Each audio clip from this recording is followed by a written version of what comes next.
Todd Beamer's phone call was one of 37 made by 13 people on board United Flight 93. The passengers and crew knew that their plane was about to be used as a weapon, so they took a vote and they decided to fight back against the hijackers. That act of heroism is the legacy of Flight 93 and the inspiration behind a new award. This is Terry Ingram's first time visiting the Flight 93 National Memorial. If you have not been here, please come. It's an experience you'll never forget. The 52-year-old was named one of 4 finalists for the first annual Flight 93 Heroes Award, honoring everyday people who, in times of crisis, took courageous action. Back in January 2020, Ingram, a photographer, was out taking photos of eagles in Bellevue, Nebraska, when a white car flew off the road and landed upside down in a frozen pond. Ingram jumped in the frigid water. I see 2 guys in there just floating.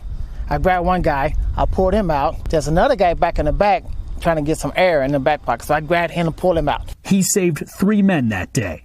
I can't swim, so I wasn't thinking about that. My adrenaline's already gone out the roof. I'm sorry, you jumped in water to help them and you can't swim? Yes, sir. I wasn't thinking about that. We're talking about this and you're getting emotional? Yes, sir. And this is hallowed ground? Yes, sir. Why are you getting emotional? Because Flight 93, the passengers on there put themselves in danger to save other lives.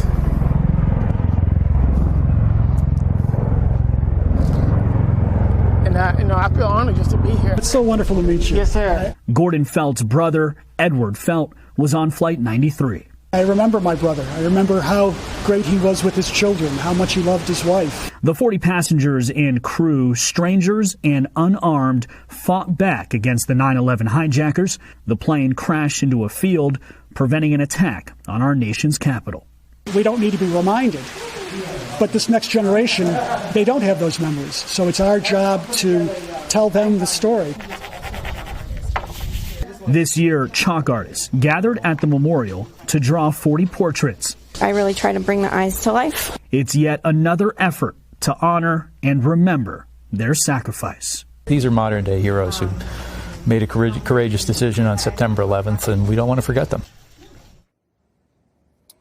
And family and friends of those on Flight 93 say that the first battle won by America in the War on Terror was on that plane. They saved so many lives when they decided to fight back. In fact, President George Bush said, frankly, that act of heroism was among the most courageous in American history. He will be here tomorrow to speak. Dana? Such a special place. Brian, thank you very much. Let's bring in the superintendent of that memorial, Stephen Clark. And I've had a chance to visit. I know that we encourage everyone to try to get there. Stephen, one of the things that was always so amazing to me is that those Americans took a vote. But what I didn't know until I was reading up a little bit more last night is that when Todd Beamer made the phone call and the operator answered, he asked her to say the Lord's Prayer with him before they took the cockpit. What other sort of stories can people find when they go to that memorial? Thank you, Dana, and good morning. It's truly a privilege and an honor to be with you today. It seems like only yesterday, Dana, you were here, sharing the experience with all of us here at Flight 93. I know for you it was what turned into a 1 or 2 hour event to come and experience this place turned into 4 or 5 hours, because meeting with family members, Dana, I know you were touched, as are so many others. You talk about Todd Beamer at 9:57. There's no question. He was speaking with Lisa Jefferson, who was an airphone operator supervisor. And when he made his call, it went to that particular center in Chicago. And he got to know Lisa in the time that he really was uncertain of his fate. Yet he said, Lisa, tell my wife that I love her. And please, if you could please recite the Lord's Prayer. And they did.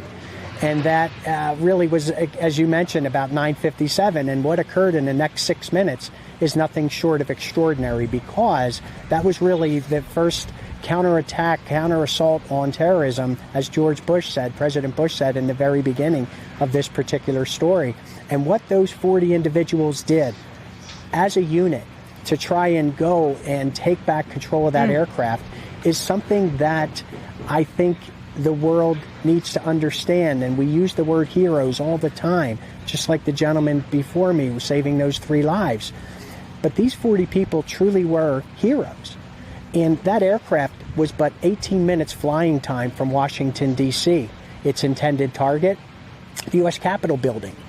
More than 4,000 employees, members of Congress, both on the House and the Senate, not to mention the countless thousands of visitors that were in and around that Capitol on a beautiful, beautiful September morning with blue skies and puffy white clouds on that fateful Tuesday. Yeah. Stephen, your reverence for that is so evident in the way you speak about it. Thank you for sharing that. We wanted to share something with you. Condoleezza Rice wrote a piece today in the Washington Post, and this is just a small part about what she wrote. She said, "Those of us who were alive on 9/11 will never forget it, even as we move past it. And we must tell the story to those who are not old enough to feel the horror and sadness of that day. Why? Because it will always be a part of who we are, and those who forget are doomed to be reminded by another tragedy sometime in the future."